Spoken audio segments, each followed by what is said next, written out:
First of all, the animated film is a classic, and I was blown away when I first saw it. It didn't look like other Disney movies at the time, and it still is pretty unusual for a animated Disney movie. It's not, there's no princesses.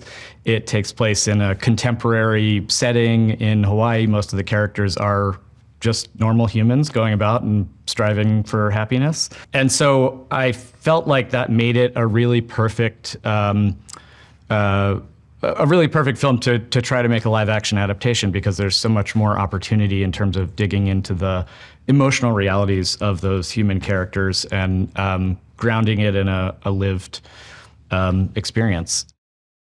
I think people love him because he's so unapologetically himself. He really can't help himself. And I think that people love him because it's recognizable. It's in all of us to, even when we want to do the right thing, to just spill out and mess it all up.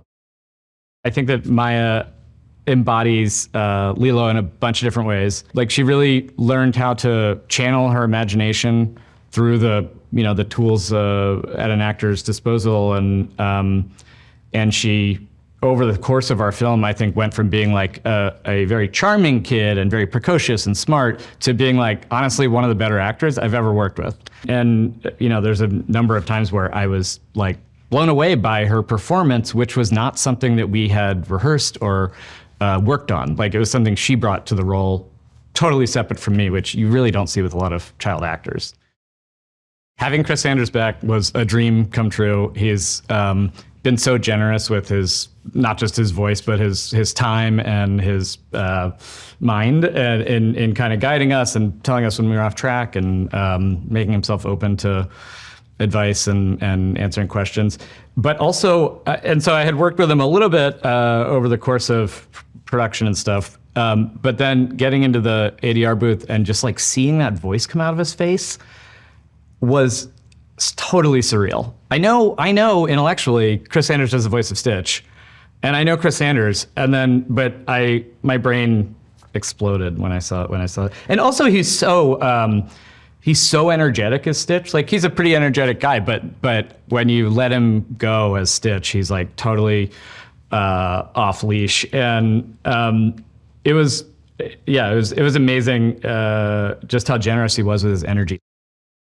I think that Sydney embodies Nani in a number of really great ways. She had an energy to her in her audition. I remember that it felt like she was clearly an older sister, which she is. I mean, she's like very good with comedic scenes, and she's kind of a natural comedic actor. But like, I felt the character coming out. It's really hard to be frustrated funny. Like, it's hard because some people, when they get frustrated, they're just frustrated, and you empathize with them in that way, but like, it's not necessarily funny. And I think the Nani character like has to be both at her wit's end and hilarious and be a physical comedian. So checking all those boxes is a tall order for any actress, but I felt like Sydney really nailed it. I think it's super important to see a movie like this on the big screen. I fell in love with movies, seeing them in theaters as a kid, and I don't think there's yet any substitute for it. This movie, it has so much scale to it and so much sort of high concept. I love projects that do the high and low thing, which is part of the reason I was attracted to this, is that it has this huge high concept of an extraterrestrial landing on Earth, and there's a space opera element to it, and there's aliens, and then there is also this like very intimate, very real, grounded drama between these two sisters, and I think that there's no better way to experience both of those notes than in a theater. I think that multiple generations of Disney fans are going to love our movie. I really hope that we've delivered on the promise of what a live-action Lilo and Stitch film could be.